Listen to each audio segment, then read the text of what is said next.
You're watching the History Fella channel, and in this video we're looking at George IV. George IV was 48 when he became regent in 1811, as a result of the illness of his father, George III.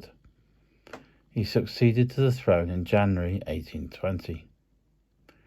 He had secretly and illegally married a Roman Catholic, Mrs. Fitzherbert, in 1785.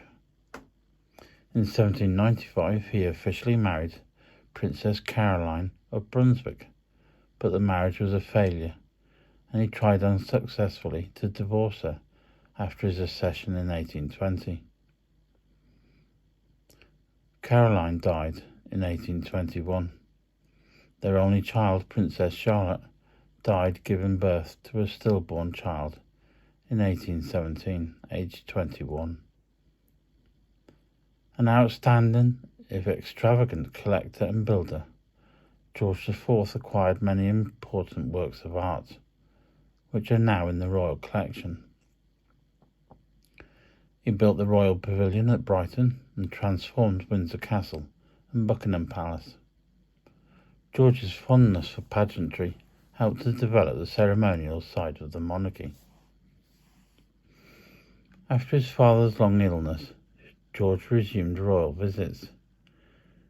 He visited Ireland and Hanover in 1821.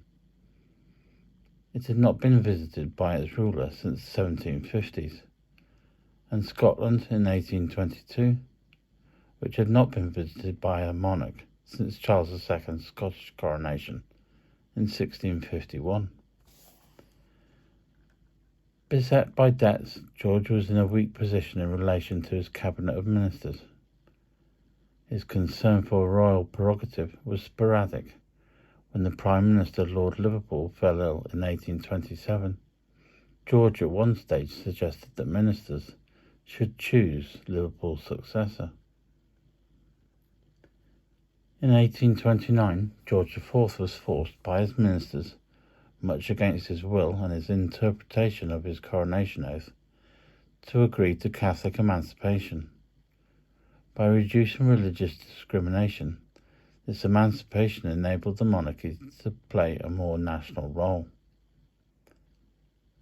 George's profligacy and marriage difficulties meant that he never regained much popularity, and he spent his final years in seclusion at Windsor, dying at the age of 67. His only daughter having died childless, the throne passed to his next brother, William, Duke of Clarence, as William IV.